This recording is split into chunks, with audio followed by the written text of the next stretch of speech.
Rasulullah,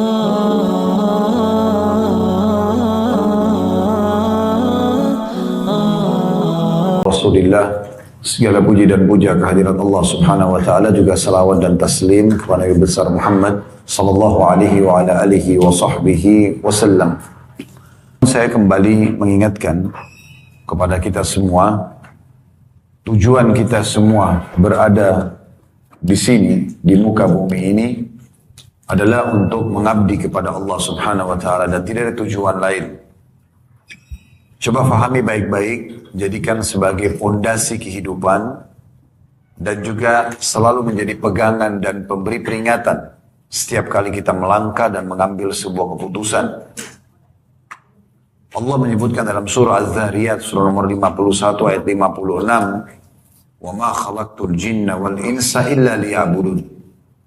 Surah nomor 51 ayat 56 Allah mengatakan, dan aku tidak menciptakan jin dan manusia kecuali untuk mengabdi beribadah kepadaku. Jadi tidak ada tujuan lain.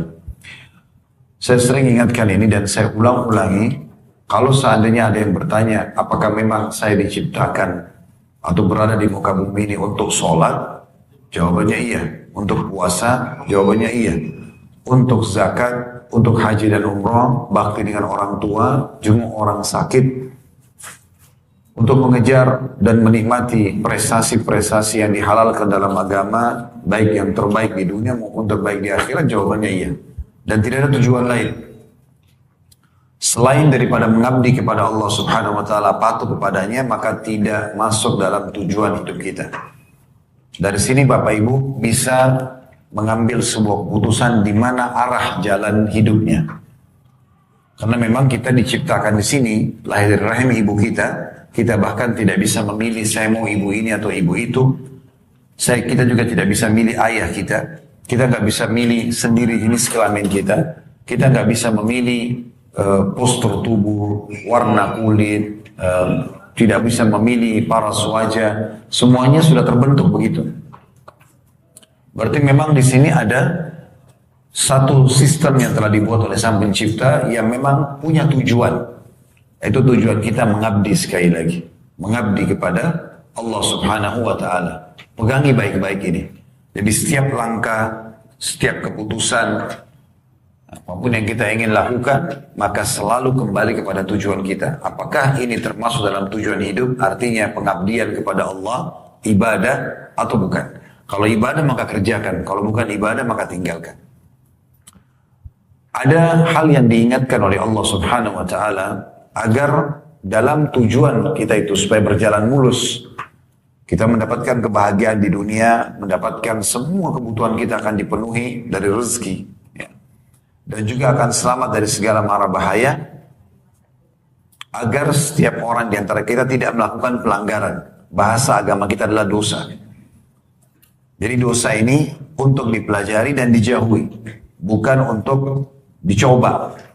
Misalnya ada orang mengatakan, khamr hukumnya haram, minuman keras. Tapi saya ingin coba dulu, gimana sih rasanya khamr itu? Gak perlu. Kita cukup pelajari, oh khamr, semua yang memabukkan itu dilarang. Jadi kita pelajari untuk kita ketahui dan akhirnya kita tinggalkan. Zina, riba, durhaka dengan orang tua, apalah, mencuri, membunuh, menggibah, memfitnah. Semua yang dalam agama ini tujuannya dipelajari untuk dijauhi. Dan tidak perlu kita mencobanya. Karena ini masuk dalam kategori pelanggaran.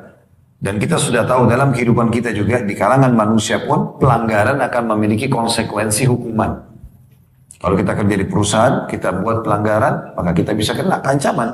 Minimal SP, surat peringatan.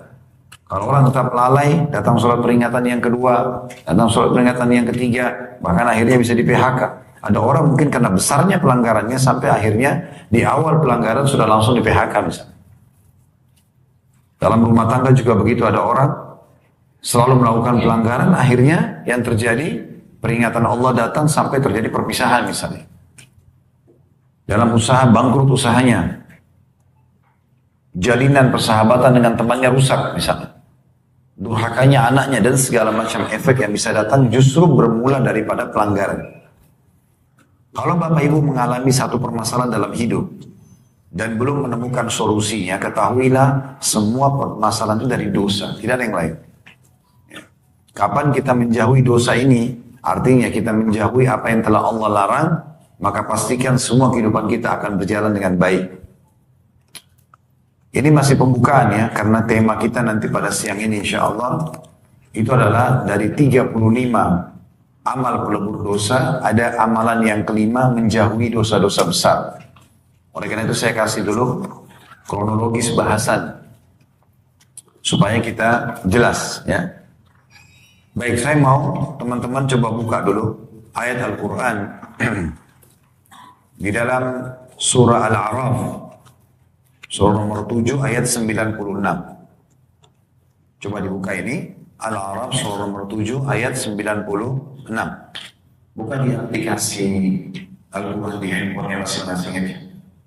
Sekali lagi surah Al-A'raf surah nomor 7 ayat 96. Saya bacakan ya. Walau anna ahlal qura amanu wattaqaw lafatahna 'alaihim barakatin minas samai wal ardi walakin kadzdzabu wa akhadnahum bima kanu yaksibun. Itu bacaan ayatnya, coba lihat terjemahannya ya.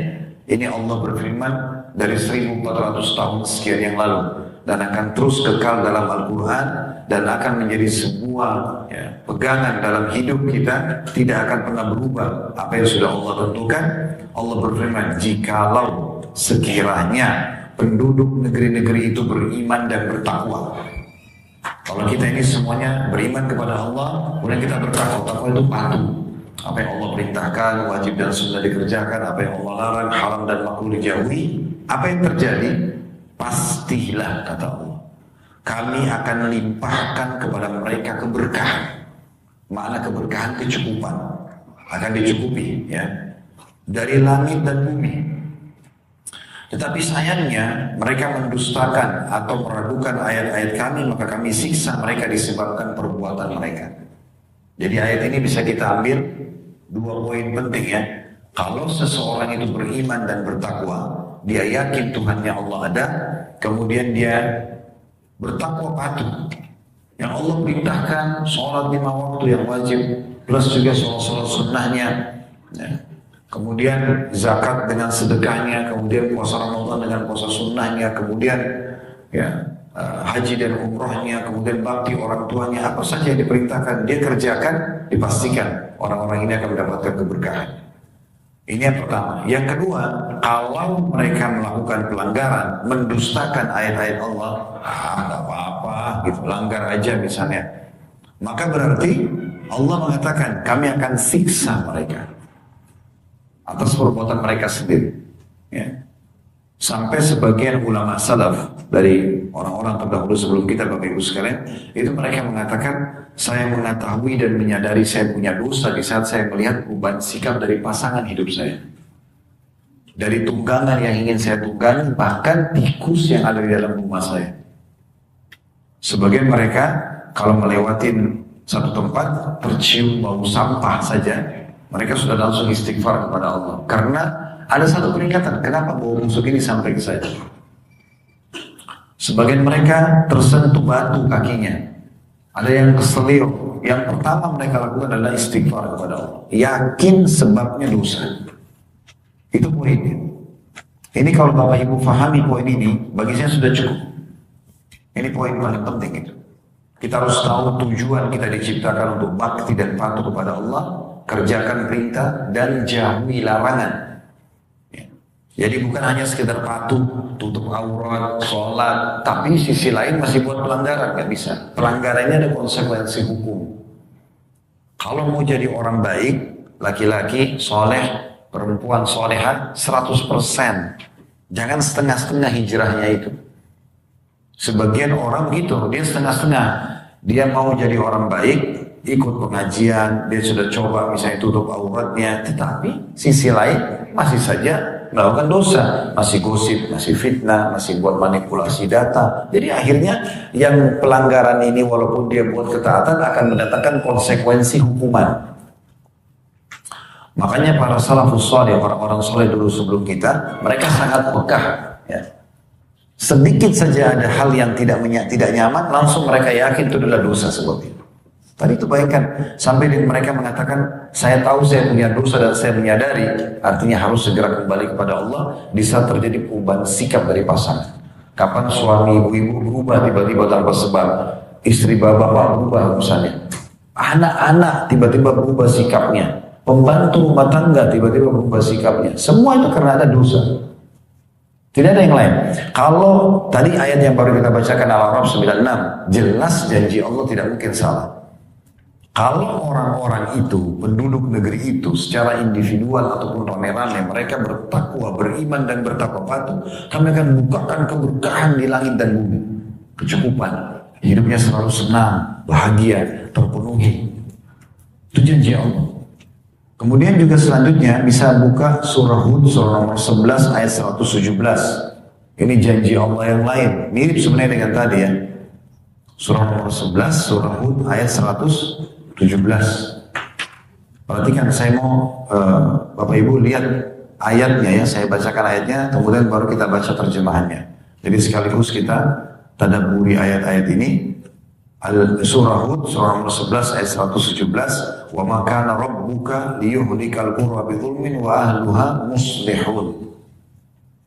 Tolong renungi baik-baik ya. Ajarkan kepada anak-anak kita ini, ayat ini, sampaikan kepada mereka, supaya mereka juara di sekolah, supaya mereka baik nanti ke depannya, selamat dari segala macam penyakit kronis, gangguan orang. Sebenarnya kuncinya itu, jangan berbuat dosa. Dari kecil biasakan mereka selamat dari dosa-dosa itu. Nanti mereka akan terbuka itu keberkahan. Perhatikan di sini kata Allah, dan Tuhan wahai Muhammad, sekali-kali tidak akan membinasakan negeri-negeri secara zalim. Tidak mungkin Allah datangkan gempa, banjir, tsunami tanpa sebab, mungkin. Mustahil. Berarti ada sesuatu di negeri itu. Makanya Allah datangkan peringatan. Dan Tuhan wahai Muhammad sekali-kali tidak akan pernah membinasakan negeri-negeri secara zalim tanpa sebab. Sedang penduduknya berbuat kebaikan atau ketaatan. Apa maknanya? Kalau buat zalim, buat dosa, dihukum. Begitu. Walaupun orang itu satu sisi taat, sisi lain buat dosa, dosanya tetap ada konsekuensi balasan. Oleh karena itu saya bilang, kalau mau jadi orang baik, jadi orang baik sekalian. Itu 100% aja. Hijrah itu 100%, jadi orang baik sekalian. Gak usah peduli dengan perkataan orang. Kamu berubah, kamu so alim, kamu apalah, biarin aja dia ngomong. Gak ada masalah. Wong kita umurnya terbatas di dunia. Semua juga akan kita temukan nanti pada hari kiamat. Begitu kan Allah sebutkan dalam Al-Quran, "May ya'mal mithqala dzarratin khairan yarah." Siapa yang berbuat seperti biji sawi dari kebaikan pasti akan diperlihatkan kepadanya. "Wa may ya'mal mithqala dzarratin syarran yarah." Siapa yang berbuat seperti biji sawi dari keburukan juga akan diperlihatkan. Selanjutnya dalam surah Al-Qasas, surah nomor 28 ayat 59. Surah nomor 28 ayat 59. Bisa dilihat juga sama ayatnya dalam bahasa Arab saya baca, kemudian kita baca terjemahannya. Sekali lagi Al-Qasas surah nomor 28 ayat 59 berbunyi, "Wa ma kana rabbuka muhlikal qura hatta yab'atsa fi ummiha rasulan yatlu 'alaihim ayatina wa ma kunna muhlikil qura illa wa ahluha zalimin." Perhatikan terjemahannya, tolong dilihat huruf demi huruf, kata demi kata supaya kita renungi sama-sama. Ini janji Allah. Dan tidaklah Tuhanmu, hai Muhammad, membinasakan datang gempa, banjir, tsunami, ujian-ujian yang berat, penyakit kronis secara individual, rusak yang hubungan suami istri, apa saja, gitu kan? Tidaklah Tuhan membinasakan kota-kota. Ya, sebelum dia mengutus di kota itu seorang rasul yang membacakan ayat-ayat kami pada mereka. Dan tidak pernah pula kami membinasakan kota-kota kecuali penduduknya dalam keadaan melakukan kezaliman. Kalau mereka sudah buat dosa, nah baru datang hukuman. Gitu aja sih. Mau bahagia, mau tentram, mau tenang, ya, maka taat. Itu saja. Allah bilang A, A. Allah bilang B, B gitu. Allah bilang tinggalkan yang ini, tinggalkan. Allah bilang kerjakan, kerjakan. Udah. Dan nikmati aja sudah. Lagi sholat nikmati, tutup aurat nikmati, pekerjaan halal nikmati. Begitu aja. Hubungan biologis yang halal suami istri nikmati, nikmati. Dan jauhi aja yang dilarang ini. Udah. Sebenarnya sederhananya begitu. Tapi banyak orang sengaja terjerumuskan dirinya dalam dosa. Padahal semua pelanggaran sekali lagi ada konsekuensi hukuman. Nah itu. Perhatikan ini ayat luar biasa. Jelas sekali bagaimana Allah SWT mengatakan. Sekali lagi, dan Allah tidak akan mungkin membinasakan kota-kota dan penduduknya ada di dalam. Ya. Kecuali Allah sudah utus pada mereka seorang Rasul. Jadi kalau kayak kita itu karena Rasulullah SAW sudah meninggal, para ulama, para da'i, Bapak Ibu sudah dengar, oh ini nggak boleh, ini nggak boleh. Kalau sudah sampai pada kita itu, tegak pada kita hujah, tegak pada kita argumentasi, maka setiap saat bisa datang hukuman Allah Subhanahu Wa Taala. Dan Allah mengatakan di akhir ayat tadi, dan Allah tidak akan mungkin membinasakan penduduk kota-kota itu kecuali mereka dalam keadaan melakukan kezaliman. Makna kezaliman dosa. Selanjutnya surah Al-An'am, surah nomor 6 ayat 131. Saya baca, "Dzalika allam yakun rabbuka muhlikal qura bidhulmin wa ahluha ghafilun." Demikianlah hai Muhammad, para rasul diutus karena Tuhanmu tidak akan membinasakan satu negeri dengan zalim, sedang penduduknya dalam keadaan lengah atau belum tahu. Ini juga ayat ini menguatkan apa yang sedang kita bahas. Kalau seandainya ada orang berbuat dosa, tapi betul memang dia tidak tahu, bukan direkayasa, dia memang nggak paham hukumnya ini nggak boleh misalnya, maka hukuman tidak datang kepada dia. Itu kemahamurahan Allah ya. Kalau mungkin kita sebagai manusia, kalau punya seorang pegawai dia melakukan pelanggaran dan kita langsung saja memvonis, kamu harus tahu, kenapa kamu nggak tahu? Tapi kalau Allah tidak begitu. Kalau ada orang yang belum tahu, maka belum tegak hujah padanya, tidak akan datang hukuman. Tapi kalau sudah dia dengar, oh ini hukumnya nggak boleh, satu kali aja, berarti sudah tegak hujah padanya, nggak boleh lagi dia langgar. Dia langgar berarti ada konsekuensi peringatan. Dan hukuman akan datang sesuai dengan kadar besarnya dosa. Makin besar dia lakukan dosa, maka makin besar hukumannya, makin sering dia ulangi, maka makin terulang juga hukumannya, agar mereka kembali kepada Allah. Tujuannya akan kembali kepada Allah Subhanahu Wa Taala. Allah Subhanahu Wa Taala juga mengingatkan agar setiap orang berhati-hati sekali, karena siksaan Allah bisa datang setiap saat.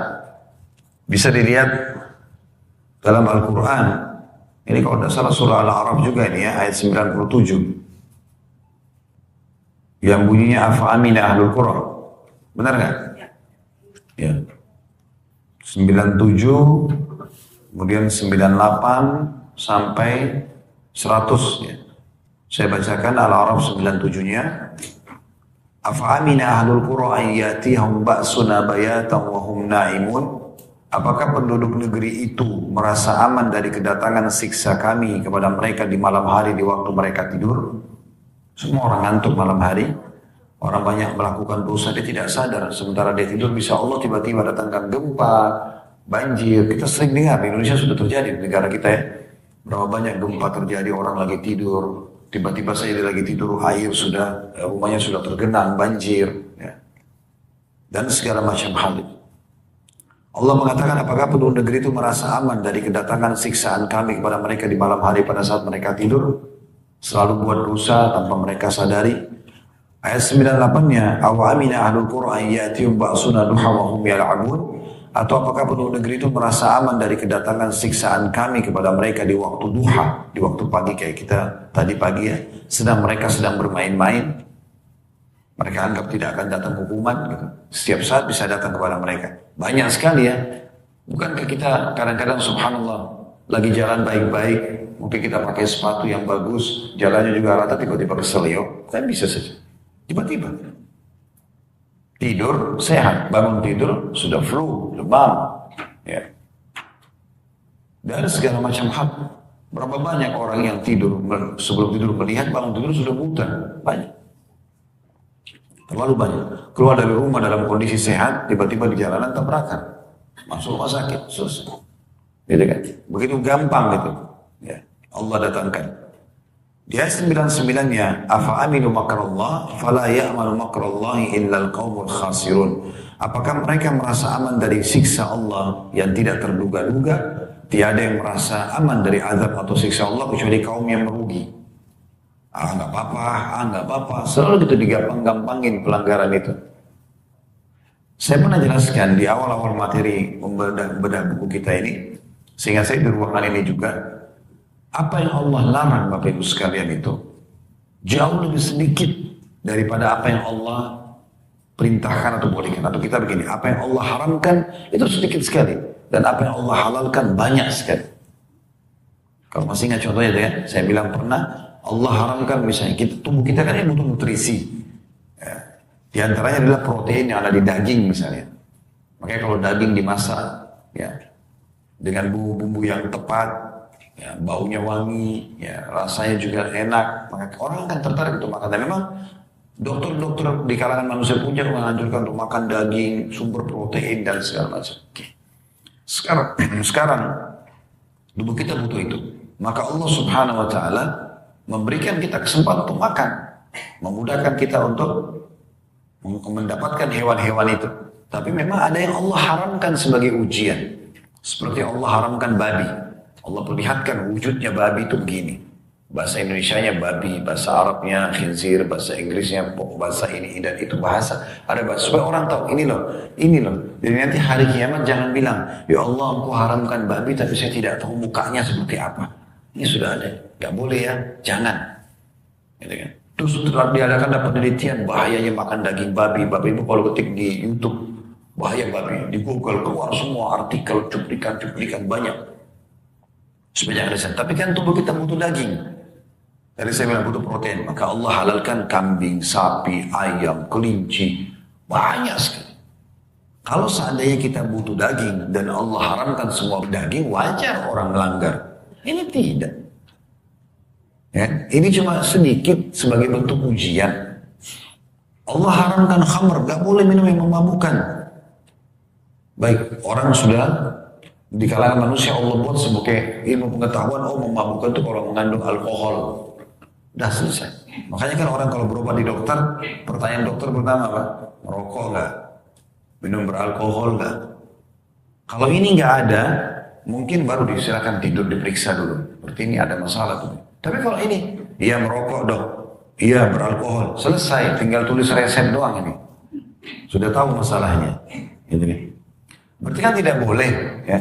Anak-anak di bawah umur di negara-negara barat pun tidak boleh mengkonsumsi itu misalnya. Karena memang berbahaya kan gitu. Tapi tubuh kita butuh cairan. 80% tubuh kita cairan, kita haus. Allah kasih air putih, Allah kasih madu, Allah kasih, Indonesia mungkin ada jamu, minuman herbal, banyak sekali, sirup, gantinya banyak. Ya kan gitu. Kalau Allah buat kita haus, tubuh kita butuh cairan, tapi semua cairan haram, orang terjerumus wajar. Kita butuh biologis, karena dengan biologis terjadilah populasi manusia. Kalau saya sebagai laki-laki tidak suka wanita, ibu sebagai perempuan tidak suka laki-laki, tidak terjadi interaksi biologis, tidak tertumpah sperma ke rahim dan tidak ketemu sama tidak jadi populasi manusia. Tapi ada yang Allah bolehkan nikah, ada yang Allah larang zina, selesai. Jadi dikasih solusinya bukan tidak, supaya baik-baik. Nah ini poin yang mesti kita pahami. Lalu kenapa harus ada pelanggaran? Kalau ternyata ada solusinya. Itu poinnya.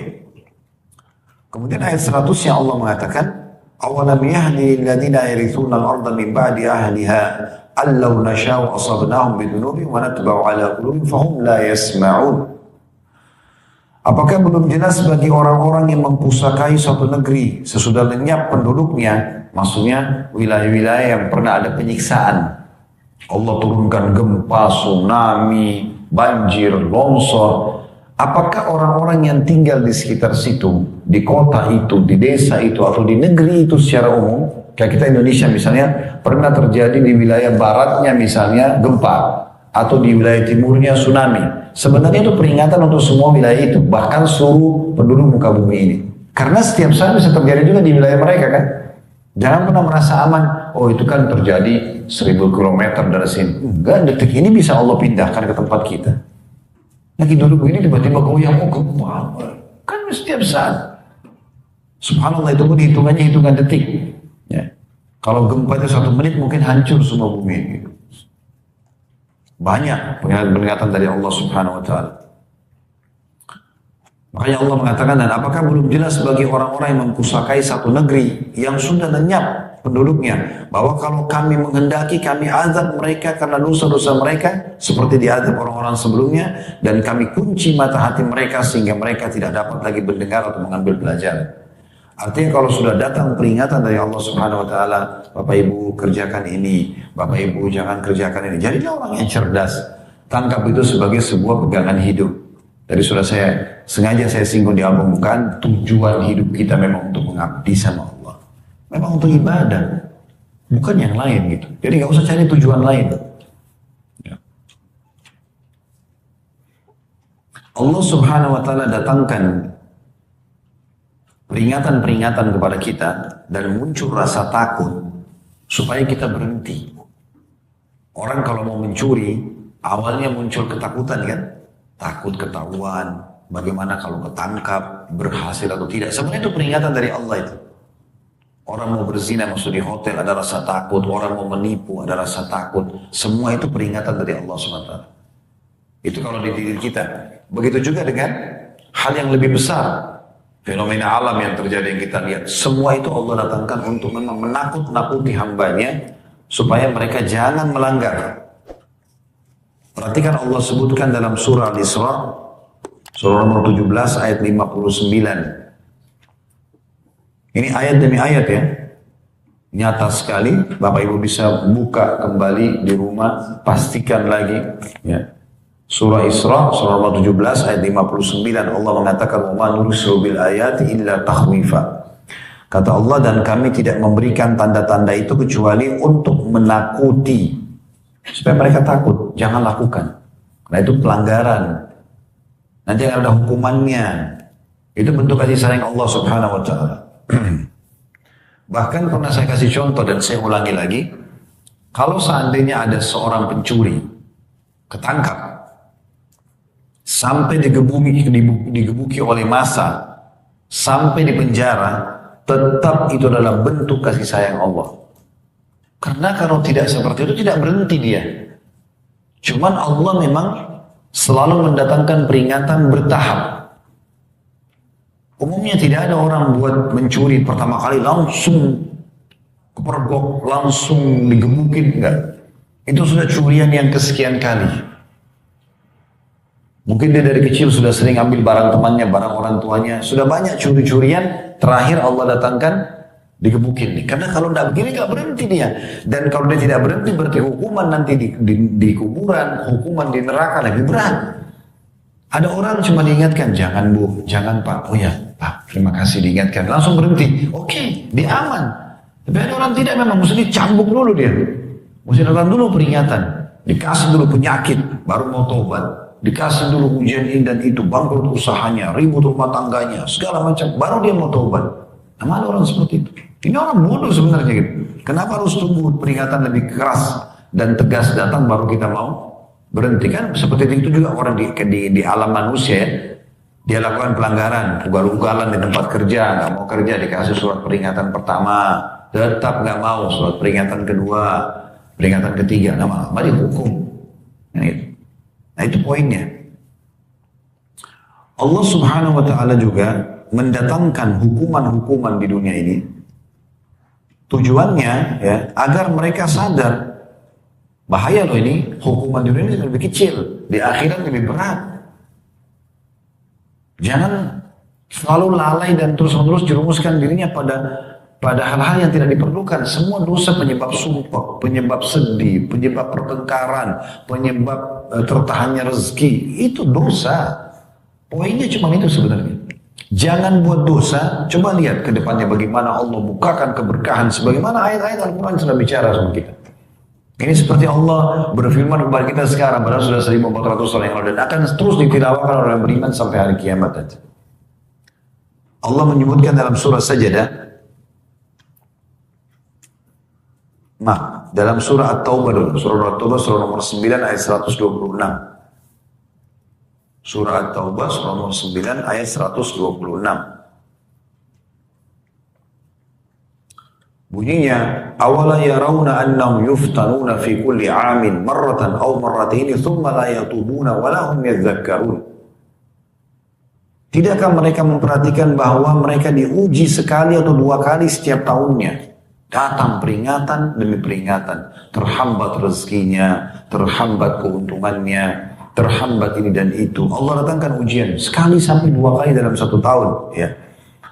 Lalu mereka tidak juga bertaubat dan tidak mengambil pelajaran. Nah, kalau tidak ambil pelajaran, nanti akan didatangkan ujian lebih berat lagi. Lebih berat lagi. Tadi saya bilang itu, orang kalau mencuri biasanya pada saat mau mencuri rasa takut. Kalau dia berhenti aman dia.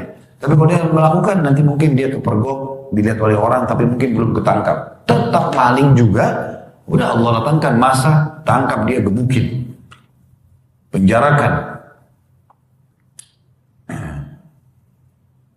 Jadi Allah datangkan ujian-ujian itu agar kita berhenti. Ya. Kemudian dalam surah Sajdah, surah nomor 32 ayat 21. Ayat selanjutnya. Surah nomor 32 ayat 21 yang bunyinya وَلَنُذِيقَنَّهُمْ مِنَ الْعَذَابِ الْأَدْنَى دُونَ الْعَذَابِ الْأَكْبَرِ لَعَلَّهُمْ يَرْجِعُونَ. Sesungguhnya kami akan memberikan kepada mereka sebagian azab di dunia sebelum azab yang besar di akhirat. Mudah-mudahan mereka kembali ke jalan yang benar. Nah, supaya mereka menjadi hamba-hamba yang patuh kembali kepada tujuan dasar kita diciptakan. Datang peringatan demi peringatan. Sampai tadi saya bilang orang disiksa pun di dunia tadi kayak maling itu ditangkap di kebukuan itu masih putih sayang Allah karena disiksa di neraka lebih berat. Supaya dia berhenti gitu, supaya dia kapok. Tapi kita berharap jangan tunggu itu baru kita mau berhenti. Enggak. Kalau perlu dari awal jangan buat pelanggaran.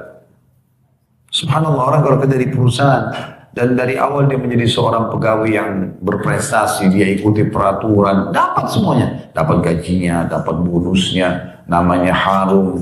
Bahkan ada orang Masya Allah sampai tua, sampai pensiun.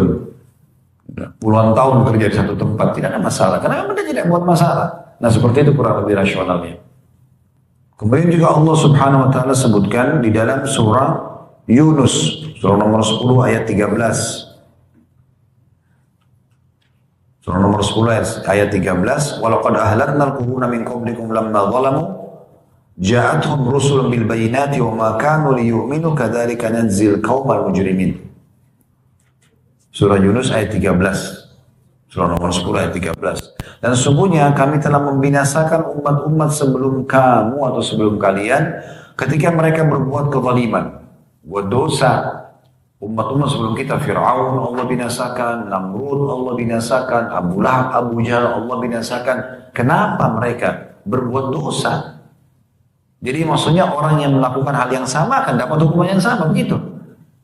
Para nabi-nabi, Nabi Musa, Nabi Yunus, Nabi Saleh, Nabi Shu'aib, Nabi Isa, Nabi Muhammad SAW selamat bersama orang beriman. Abu Bakar sahabatnya, Umar, Uthman, Ali semuanya namanya harum. Dinukil perkataan-perkataan yang baik dari mereka. Begitu juga orang kalau mengikuti orang beriman itu kan sama. Sama. Kita mengikuti orang yang berprestasi, kita akan sama-sama dengan yang berprestasi. Kita berteman sama orang yang sukses bisnis, sukses di kampus kuliah, juara. Kita sama dengan mereka. Kita berteman sama orang pengangguran, pemalas. Ya sudah kita sama juga dengan mereka. Udah begitu sistemnya kan. Nggak ada sesuatu yang baru kok sebenarnya. Dan sesungguhnya kata Allah kami telah membinasakan umat-umat sebelum kamu ketika mereka berbuat kezaliman. Padahal rasul-rasul mereka telah datang kepada mereka dengan membawa keterangan-keterangan yang nyata. Allah berfirman, Rasulullah bersabda sampai kepada mereka. Tapi sekali-kali mereka tidak hendak beriman. Demikianlah kami memberikan balasan kepada orang-orang yang berbuat dosa. Jelas sekali perkataan Allah SWT. Nabi Muhammad SAW itu kalau lihat awan, mendung, itu beliau gelisah, mondar-mandir. Sampai pernah dalam hadis Bukhari disebutkan Aisyah berkata, "Ya Rasulullah, ada apa dengan Anda? Ini cuma mendung." Kata Nabi SAW, "Wahai Aisyah, apa jaminannya kalau di belakang mendung itu bukan siksa?" Ada umat-umat sebelum kita disiksa, datang mendung, mereka kira itu hujan, padahal sebenarnya itu siksaan yang turun. Sampai Nabi lihat jelas air turun, hujan, baru beliau bersyukur kepada Allah SWT. Karena khawatirnya, jangan sampai ini siksaan. Ibnu Qayyim rahimahullah menyebutkan dalam kitab Ad-Da' wa Dawa beliau, di halaman 46, Kurang lebih ceritanya pernah ada dua orang menemui Ummul Mukminin Aisyah radhiyallahu anha seraya berkata, wahai Ummul Mukminin, beritahukan kepada kami apa yang Anda ketahui tentang gempa. Gempa sudah lama dibahasin. Ini dinukil dari Ummul Mukminin Aisyah radhiyallahu anha. Ini istri Nabi SAW. Apa kata beliau? Ini perkataan Aisyah ya. Terjemahannya, bila mereka telah menghalalkan zina, mereka mengkonsumsi minuman keras, mereka memainkan alat-alat musik, maka Allah cemburu di langit sana. Kemudian berfirman kepada bumi, goncangkan dirimu. Kemudian jika mereka taubat dan meninggalkan pelanggaran mereka, maka akan kembali aman. Ini kata Aisyah. Tidak ada pelanggaran, semua akan aman. Bahkan subhanallah, coba Bapak Ibu praktekin. 1 minggu ke depan ini, coba cek mana pelanggaran agama yang masih Anda lakukan. Pribadi aja. Oh ini saya masih buat, oh ini saya masih buat. Berhentikan coba. Lihat 1 minggu efeknya seperti apa. Keberkahan yang luar biasa. Santunnya, ramahnya pasangan kita. Anak-anak tiba-tiba baik. Banyak sekali teman-teman tiba-tiba apalah. Terus ada kesuksesan, ada rezeki datang tanpa direla. Begitu. Itu pasti itu. Tapi coba buat dosa, ada saja itu. Tiba-tiba pasangan kita berubah sikap. Kenapa kok berubah? Sebabnya nggak jelas. Tiba-tiba anak kurang ajar. Tiba-tiba ada teman yang gosipin kita. Tiba-tiba difitnah. Masalahnya satu, dosa saja. Jauhi dosa selesai. Itu yang kita dipesankan itu sebenarnya. Jauhi dosa ibu dan bapak akan aman. Selesai. Lakukan ketaatan saja. Nikmati yang halal. Jauhi yang haram. Haram itu sedikit. Udah tidak usah. Itu sebagai ujian. Lalu kata Aisyah, kemudian jika mereka taubat dan meninggalkan pelanggaran mereka, maka akan kembali aman. Jika tidak, maka Allah akan menghancurkan bumi, mereka hidup, ya, dan mereka pun binasa. Ini sejalan dengan kasusnya Nabi Yunus alaihissalam. Apa yang Aisyah sampaikan tadi, kalau mereka membuka pintu-pintu kemaksiatan, ya, baik individu ataupun rame-rame, maka Allah cemburu. Kenapa? Allah sudah larang, jangan buat A, B, C, karena ujungnya neraka nih, siksaan, hukuman. Buat A, B, C, berkah, rezeki, selamat, surga. Kenapa masih buat ini? Allah cemburu dengan itu. Kenapa masih ikuti iblis gitu? Maka Allah suruh bumi goncang. Kalau mereka kembali taubat aman. Kalau mereka tidak kembali, maka Allah binasakan mereka di bumi yang mereka tinggal itu. Ini sejalan dengan firman Allah SWT dalam surah Yunus, surah nomor 10 ayat 98 tentang masalah kisah kaumnya Nabi Yunus. Kan banyak kaum yang Allah siksa ya Bu ya, Bapak Ibu sekalian. Seperti misalnya Namrud kaumnya Nabi Ibrahim, ya, Fir'aun kaumnya Nabi Musa. Banyak gitu ya. Di dalamnya juga, di dalam kaum Nabi Musa itu ada Qarun, ya. Kemudian ada juga di pengikut Nabi Muhammad SAW itu Abu Jahal, Abu Lahab, Umayyah bin Khalaf, banyak sekali, ya. Dan banyak mereka Allah binasakan. Tapi kita kaum Nabi Lut, kaum Nabi Shu'aib. Ada satu kaum, Bapak Ibu sekalian, itu pada saat siksa Allah sudah mulai nampak, mereka segera taubat kepada Allah. Lalu Allah selamatkan. Itu kaumnya Nabi Yunus. Di satu wilayah di Irak namanya Nainawa. Di zaman dulu itu, sebelum Nabi Muhammad SAW, nabi-nabi itu dan rasul diutus khusus untuk kaumnya. Kecuali Nabi Muhammad SAW untuk seluruh alam semesta. Jadi sebelum Nabi Muhammad SAW itu, bisa saja nabi-nabi itu bertetangga-tetangga. Nabi Ibrahim itu lokasi dakwanya 3. Babilonia, Irak, Palestina, di negeri Syam, dan Mekah. Nabi Ibrahim waktu itu tidak punya kewajiban untuk pergi kemana-mana mendakwai kayak pergi Indonesia apa nggak disuruh. Allah cuma suruh di wilayah itu. Ibu kalau tahu Palestina itu sama Jordania cuma perpisahan lembah. Bahkan dulu itu satu negeri namanya negeri Syam. Tapi di masa Nabi Ibrahim alaihissalam beliau berdakwah di Palestina. Ini wilayah dakwanya. Di sebelahnya di Jordania ada ponakan beliau Nabi Lut. Di laut mati tempatnya kaum Lut disiksa oleh Allah karena mereka berbuat homoseksual dan tidak mau taubat. Jadi bisa saja sebelum Nabi Muhammad SAW itu nabi-nabi mereka semasa, mereka satu lokasi berdekatan. Begitu. Kecuali Nabi Muhammad SAW beliau memang satu-satunya nabi dan rasul yang diutus untuk seluruh alam semesta ini. Nabi Isa itu, Nabi Musa AS sezaman dengan Nabi Khidir dalam surah Al-Kahfi diceritakan kan. Tapi itu kan sunnah baca malam Jumat surah Al-Kahfi gitu kan nanti malam. Itu kan selalu diulang-ulangi kisah setiap pekan kita seperti disuruh baca kisah tentang Nabi Musa ketemu dengan Nabi Khidir. Berarti mereka dua nabi sezaman kan, cuma beda lokasi. Nah begitu. Nabi Isa sama sepupunya sendiri, Nabi Yahya. Sama pamannya, Nabi Zakaria, ayahnya Nabi Yahya. Mereka satu lokasi di Palestina dakwahnya. Nah ini, Nabi Yunus ini berada di satu wilayah namanya Nainawa, di wilayah Irak. Di masa beliau juga ada nabi-nabi yang lain, tapi wilayah berbeda. Cuma penduduk Nainawa tidak mau beriman. Nabi Yunus ini kebetulan Allah datangkan bukan dari Nainawa. Beliau dari wilayah lain datang ke sana. Orang-orang penduduk itu tidak mau dengar. Mereka tetap sembah berhala, kasih sesajen ke berhala, anggap patung-patung yang mereka buat itu Tuhan-Tuhan mereka. Padahal mereka yang bentuk, mereka yang ukir, mereka yang warnain, mereka yang kasih nama. Ya, kan? Kemudian kalau rusak mereka yang perbaiki lalu dipanggil Tuhan. Tuhan dari mana? Makanya di fase Mekah ini disilakan dengan masa jahiliyah. Ya. Kebodohan benar-benar. Sembah patung kenapa? Sampai ada 360 patung ya di sekitar Ka'bah. Nah waktu itu Nabi Yunus AS mendakwahi mereka. Ayo berimanlah, tidak mau. Nah perlu Bapak Ibu garis bawahi, nabi-nabi ini kalau diutus oleh Allah SWT ke satu lokasi, mereka nggak boleh tinggalkan kecuali sudah Allah perintahkan. Walaupun mereka harus dibunuh oleh kaumnya. Nabi Yahya itu dibunuh oleh kaumnya, ya. Tapi karena Allah tidak suruh dia tinggalkan, dia tetap di situ. Cuma Nabi Yunus AS, waktu lihat penduduk Ninawa didakwahi, ayo beriman pada Allah, jangan sembah berhala, segala macam argumentasi sudah disampaikan, tetap mereka tidak mau dengar. Maka Nabi Yunus ambil inisiatif. Udah kalau gitu, ya Allah berikan saya wilayah lain. Allah nggak kasih jawaban.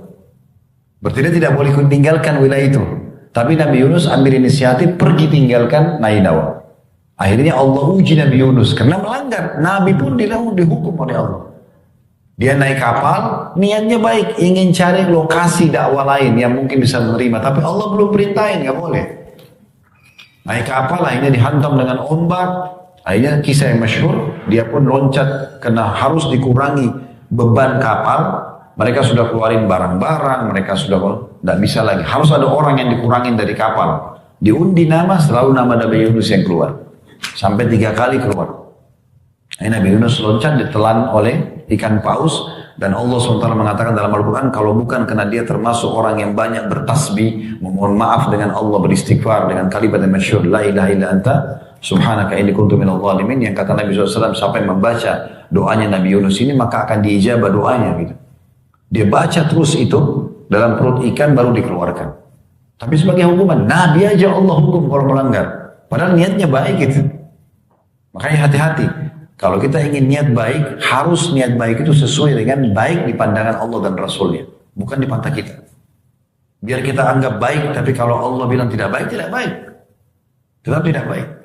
Ya. Harus difahami masalahnya. Banyak umat Islam, karena hidup di wilayah-wilayah non-Muslim, karena di sana tradisinya orang biasa saja, maka bagi yang melanggar agama dalam Islam, mereka anggap biasa juga, mereka itu juga ada. Berarti konsekuensi hukum bisa kena gitu. Nah yang terjadi, Allah SWT hukum Nabi Yunus karena tinggalkan lokasi dakwah. Satu sisi Allah hukum juga kaum Nabi Yunus ini yang di Nainawa.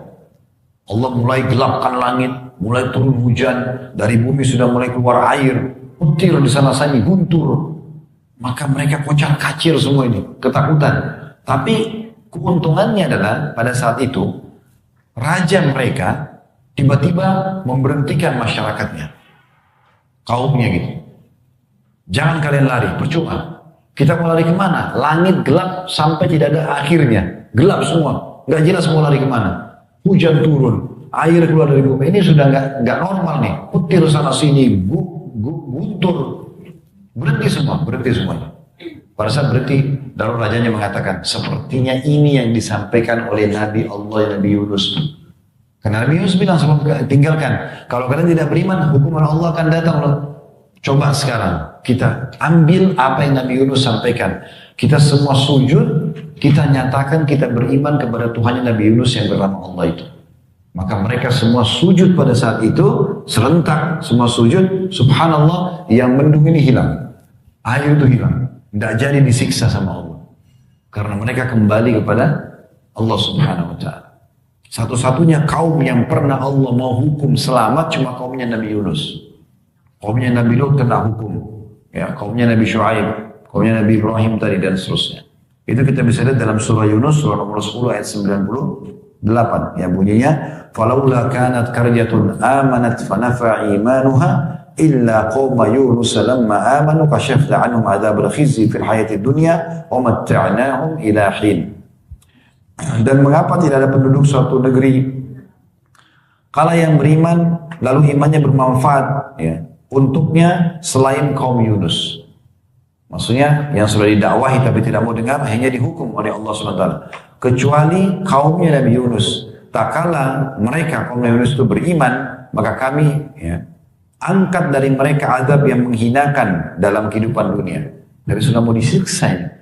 Diangkat, tidak jadi siksa tersebut karena mereka taubat dan kami beri mereka kesenangan ya sampai pada waktu tertentu. Dalam sebuah riwayat disebutkan akhirnya mereka pada saat lihat azab itu hilang, mereka semua sepakat untuk ya sudah memohon kepada Allah Subhanahu wa taala agar Nabi Yunus didatangkan kembali. Subhanallah, dengan hikmah Allah pada saat mereka memohon, jumlah mereka 100.000 lebih, kurang lebih penduduk negeri pada saat itu. Nabi Yunus juga bersamaan dimuntahkan dari mulutnya ikan paus, lalu Allah selamatkan dia sampai dia kembali ke Nainawa, ke negeri itu, dan mereka beriman semuanya. Tapi di sini kita lihat pelajarannya tentang masalah hukuman datang, walaupun pada seorang nabi, kalau melanggar tetap. Ayah kita semua Nabi Adam AS dikeluarkan dari surga karena pelanggarannya, kan gitu. Makanya Nabi Musa AS mengatakan pada saat penjelasan Nabi SAW masalah hadis syafaat pada hari kiamat, hadis pertolongan pada hari kiamat itu supaya orang selamat masuk surga dan selamat dari api neraka. Itu kan diantaranya manusia pada saat merasa panas di mahsyar, mereka ketakutan, akhirnya mereka datangi Nabi Adam dan berkata, wahai Adam, engkau adalah ayah kami, engkau adalah manusia yang pertama Allah ciptakan dengan kedua tangannya. Maka mohonlah kepada Allah agar menyelamatkan kami. Apa kata Nabi Adam? Tidak ada yang mengeluarkan ayah kalian ini dari surga kecuali dosanya. Maka saya tidak berani untuk mohon kepada Allah. Coba pergi kepada Idris, dilempar kepada Nabi yang lain, Idris kepada Nuh dan seterusnya sampai mereka datang kepada Nabi Muhammad SAW. At-Tabari rahimahullah dalam tafsir beliau, tafsir Tabari di jilid 17 halaman 478 menyebutkan tentang sebuah kisah yang pernah terjadi di Kufa. Kufa ini salah satu kota di Irak ya. Dia mengatakan dalam tafsirnya bahwa pernah terjadi gempa di Kufa pada masa Abdullah bin Mas'ud radhiyallahu anhu. Lalu ia berkata, waktu gempa itu terjadi hitungan detik kayak kita biasa gempa, maka dia langsung berkata, Abdullah bin Mas'ud ini sahabat Nabi radhiyallahu anhu mengatakan, sesungguhnya wahai sekalian manusia, sungguhnya Allah menginginkan kalian bertaubat kepadanya, maka segeralah kembali kepada Allah. Jadi jangan fenomena alam lewat begitu saja. Ketika kita saja dengar guntur itu sudah cukup, kita harus segera kembali kepada Allah. Karena Allah memang datangkan itu sebagai sesuatu yang membuat supaya kita ini takut. Ibnul Jauzi menukil juga dalam Zadul Masir fi ilmu tafsir di jilid 2 halaman 486. Ini buku beliau. Bahwa Abdullah bin Zubair radhiyallahu anhu setiap kali mendengarkan suara guntur. Abdullah bin Zubairin radhiyallahu anhu sahabat Nabi terkenal. Ya, salah satu perawi hadis yang cukup banyak. Dia kalau mendengarkan guntur dia mengatakan begini. Ya. Innahu wa'idun syadidun di ahlil ardh. Ketahuilah ini betul-betul peringatan yang sangat jelas dan keras bagi penduduk bumi. Dengar guntur itu, maka sudah cukup, ini adalah peringatan yang sangat keras bagi penduduk bumi. Ya. Oleh karena itu kita harus teman-teman sekalian kalau datang peringatan segera sadar ya. Jangan sampai tidak. Karena kalau tidak maka berarti sebagaimana saya bahasakan tadi pasti akan datang hukuman yang berat dari Allah Subhanahu wa taala. Tentu bertahap hukumannya, tapi makin orang lalai maka makin berat hukumannya. Ali bin Abi Thalib berkata radhiyallahu anhu, yang aneh adalah orang binasa padahal keselamatan ada bersamanya. Lalu orang-orang di sekitarnya tanya, apa keselamatan itu? Ya. Maka, Ali bin Abi Thalib mengatakan, yang aneh adalah orang binasa padahal keselamatan ada bersamanya. Orang bisa terkena gempa, banjir, penyakit kronis, kemiskinan dan kesusahan hidup padahal keselamatan bersama mereka. Maka kata orang di sekitarnya, apa keselamatan yang Anda maksudkan? Kata Ali radhiyallahu anhu, istighfar. Jadi kalau seandainya, ini penutupan yang kita ingin sampaikan sebelum baca yang di buku ya. Jadi kalau ada permasalahan-permasalahan dihadapi dan belum menemukan solusinya, maka istighfar. Mohon ampun, maaf kepada Allah, dan taubat. Taubat itu seperti berbuat ikrar, tidak akan mengulanginya. Nah seperti itu. Maka itu akan menjadi sebuah keselamatan. Makanya tadi kaumnya Nabi Yunus selamat karena mereka segera kembali kepada Allah SWT. Jadi jangan makin lalai. Sumpah makin mabuk, makin ke diskotik, makin buat dosa. Ya makin kacau itu. Harusnya Allah SWT lunakkan hati kita, buat kita jadi sumpah dan serius supaya kita wudu, sujud, sholat, taubat kepada Allah. Itu solusinya. Kembali kepada Allah Subhanahu wa ta'ala. Kata rahimahullah berkata, sungguh Al-Quran menunjukkan kepada kalian penyakit dan sumber seluruh permasalahan kalian. Penyakit kalian adalah dosa dan sumber keselamatannya adalah istighfar. Itu aja poinnya. Jadi apa yang kita sampaikan tadi panjang lebar ini sebenarnya adalah penjelasan daripada apa yang kita bahas dalam buku ini ya. Saya akan bacakan dulu yang di dalam buku ini, baru kita buka pertanyaan. Amal pelebur dosa yang kelima dari 35 pelebur dosa adalah menjauhi dosa-dosa besar. Jadi intinya menjauhi dosa ya. Dosa ada dua macam, ada besar, ada kecil. Bagaimana membedakan antara dosa atau pelanggaran besar dan kecil, nanti akan dijelaskan dalam buku ini. Penulis mengangkat dalil surah An-Nisa ayat 31 yang berbunyi, In tajtanibu kaba'ira ma tunhauna anhu nukaffir ankum sayyiatikum wa nudkhilkum mudkhalan karima. Jika kamu menjauhi dosa-dosa besar di antara dosa-dosa yang kamu dilarang mengerjakannya, niscaya kami menghapus kesalahan-kesalahan atau dosa-dosa kecil dan kami masukkan kamu ke tempat yang mulia atau surga. Di ayat ini Allah SWT menyebutkan, kalau kalian menjauhi dosa-dosa atau pelanggaran yang besar, maka pelanggaran kecil bisa dimaafkan. Di sini kata penulis, Allah Subhanahu wa taala berjanji jika hambanya menjauhi dosa-dosa besar, niscaya Allah akan menghapus kesalahan-kesalahan yang berupa dosa-dosa kecil. Karena dosa kecil juga bisa menjadi penyebab datangnya hukuman ya, walaupun dosa kecil. Ya. Tetapi dosa-dosa kecil itu bisa dimaafkan dengan ibadah-ibadah yang kita kerjakan dan juga termasuk ya, menjauhi dosa-dosa besar itu sendiri. Ibnu Abbas radhiyallahu anhu menjelaskan tentang dosa besar itu apa. Supaya kita bedakan mana dosa besar, mana dosa kecil. Mana pelanggaran besar, mana pelanggaran yang kecil. Dosa besar adalah setiap dosa yang diancam dengan neraka. Murka, maksudnya murka Allah. Laknat, diangkat ke berkahan hidup. Atau siksa dari Allah. Sebagian ulama mengatakan dosa besar adalah yang dilarang oleh Allah dari awal surah An-Nisa sampai ayat ke-30. Artinya, membedakan antara dosa besar dan dosa kecil, kalau dosa besar itu selalu ada diikuti ancaman Bapak Ibu sekalian. Ya. Seperti misalnya contoh sholat 5 waktu. Kata Nabi SAW, perbedaan dasar antara kita dengan orang-orang kafir adalah sholat. Sampai meninggalkan dia telah kafir kan gitu. Berarti kan ada ancaman kekufuran. Nah, seperti itu ya. Salah satu yang Nabi SAW gambarkan tentang siksa kubur dalam hadis yang cukup panjang riwayat Bukhari adalah orang yang meninggalkan sholat. Berarti kan ada ancaman di situ.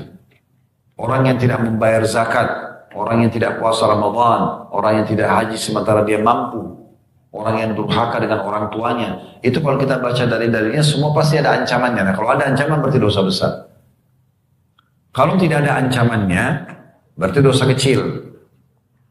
Tapi tetap saja, walaupun dosa kecil, namanya pelanggaran, tetap sangat terancam dengan hukuman Allah Subhanahu wa ta'ala. Saya sudah jelaskan tadi panjang lebar, kalau makin kita jauhi pelanggaran-pelanggaran walaupun kecil, maka kita makin aman dari siksaan Allah Subhanahu wa ta'ala.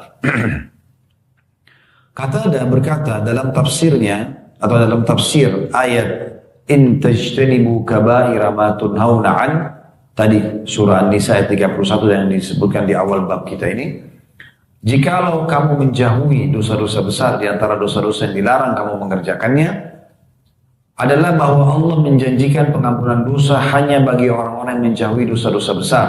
Sebab dosa besar hanya bisa dihapus dengan taubat, iman dan amal saleh. Baik, saya tambahkan informasinya. Kalau dosa besar, Bapak Ibu sekalian, tadi sudah kita ada batasannya, yaitu semua pelanggaran yang diikuti dengan ancaman hukuman gitu ya. Ini juga sudah kami bedah ini. Seingat saya kita sudah sampai membedah semalam di Blok M itu dosa besar ke 171. Cukup banyak gitu ya. Tapi intinya semua ada ancaman-ancaman. Jadi kalau mau kembali bisa mendengarkan di playlist YouTube kami tentang masalah rinciannya. Tapi intinya semua dosa atau pelanggaran yang Allah larang diikuti dengan ancaman, berarti itu dosa besar. Nah, dosa besar ini kalau untuk membersihkannya tidak cukup dengan istighfar. Dia harus taubat nasuha. Taubat yang murni, tulus. Kata Imam Nawawi rahimahullah dengan 3 syaratnya. Meninggalkan dosa itu seketika. Lagi riba, berhenti. Lagi bohong, berhenti. Ya. Kemudian yang kedua, menyesali. Dan ini biasanya Allah munculkan alami dalam hati kita, kita nyesal buat. Kemudian yang ketiga, janji sama Allah tidak akan mengulanginya. Kalau 3 hal ini kita penuhi, dosa besar kita dimaafkan. Bagaimana Ustaz kalau seandainya orang sudah taubat nasuhan, tapi ternyata 5 tahun ke depan terulang lagi dosa yang sama? Kalau dia tidak niatkan itu dari awal, tiba-tiba saja lemah imannya terjerumus, maka dia perbaharui lagi taubatnya. Tapi kalau dari awal, 5 tahun sebelumnya, dia memang tinggalkan dosa itu.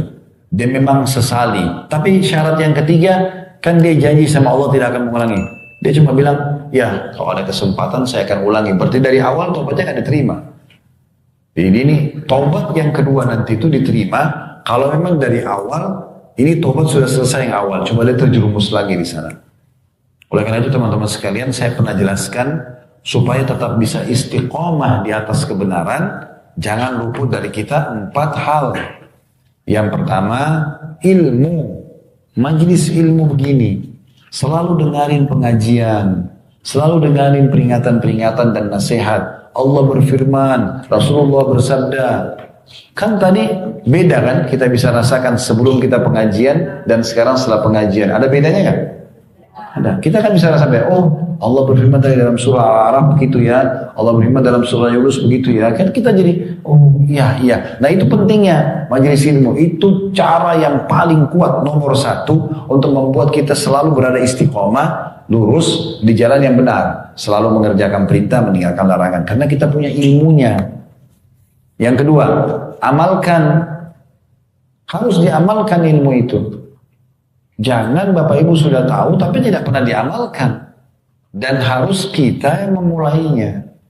Jangan selalu berharap ada yang gandeng tangan kita supaya kita baru mau mengerjakan. Enggak. Sholat malam lah, baca Quran lah, berzikir lah, gitu kan, berdoa lah.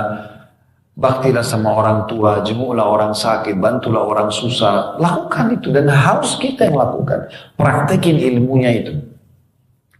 Saya juga selalu sarankan, kalau teman-teman mau rajin mengerjakan sebuah ibadah, baca janji Allah di ibadah itu. Ingat selalu ini. Mau rajin sedekah, sebelum kerjakan, baca dulu. Sekarang zaman kita tinggal di handphone, ketik di Google keutamaan sedekah. Baru kita kerjakan. Jadi kita punya ilmunya dulu. Oh, saya dapat ini ya. Jadi kita semangat gitu. Sama kalau kita ingin meninggalkan satu perbuatan yang kita sendiri tahu itu adalah dosa, tapi kita kayaknya masih ragu tinggalin nggak ya? Baca ancamannya. Riba misalnya, tinggal ketik di YouTube ceramah tentang riba, banyak ustaz-ustaz yang ceramah. Di Google riba, kita akan banyak temukan artikel supaya kita punya ilmunya. Oh, ya, so kita tinggalkan. Yang ketiga, ini komunitas. Perlu komunitas itu. Harus bersama dengan ibu-ibu sama wanita-wanita salihah, bapak-bapak sama laki-laki yang saleh, berteman sama orang-orang yang baik. Yang kalau ngomong itu ngomongnya yang baik-baik, pendidikan anak, masalah rumah tangga, masalah bisnis, masalah yang baik-baik. Kalau udah ngomong dulu gosipin orang tinggalin aja. Fitnah orang tinggalin. Udah mulai bicara ini dan itu dosa, udah tinggalin. Jangan duduk sama mereka. Kita ini manusia lemah dan sensitif. Saya sudah pernah kasih contoh itu kan. Kain meja ini saya pegang, saya bisa tahu ini kasar atau lembut seketika. Karena sensitifnya tangan kita. Mata kita bisa bedain ini terang atau gelap seketika. Telinga kita bisa bedain intonasi suara keras atau lembut seketika. Hidung kita bisa bedain busuk atau wangi seketika. Lidah kita bisa bedain mana manis, asin, pedas seketika. Kan gitu. Dan semua ini connect dengan hati kita yang merupakan raja di tubuh kita ini. Apa yang Bapak Ibu tonton itu asupan yang masuk. Apa yang kita dengar asupan. Itu akan jadi ya seperti orang kalau makan itu jadi nutrisinya. Itu begitu. Jadi kapan kita ambil informasi tentang dosa, ya itu jadi asupan kita. Kapan kita ambil sesuatu yang ibadah akan asupan buat kita. Perkaya dari kita ini asupannya semua dengan yang sehat. Yang sehat itu adalah hal-hal yang berhubungan dengan ibadah. Yang buruk itu adalah penyakit dosa-dosa itu. Jadi ini komunitas, ya. Dan kalau perlu cari teman yang lebih baik dari kita. Perempuan mungkin lebih soleh, laki-laki lebih soleh. Supaya kita bisa mengikuti dia gitu. Kemudian yang terakhir, yang keempat, selalu berdoa agar Allah Subhanahu wa taala istiqomahkan, terutama di waktu-waktu mustajab antara azan iqamah, sepertiga malam, hujan lagi turun, ketemu sama orang tua, tolong doakan saya, teman-teman yang baik kita tolong doain saya supaya istiqomah.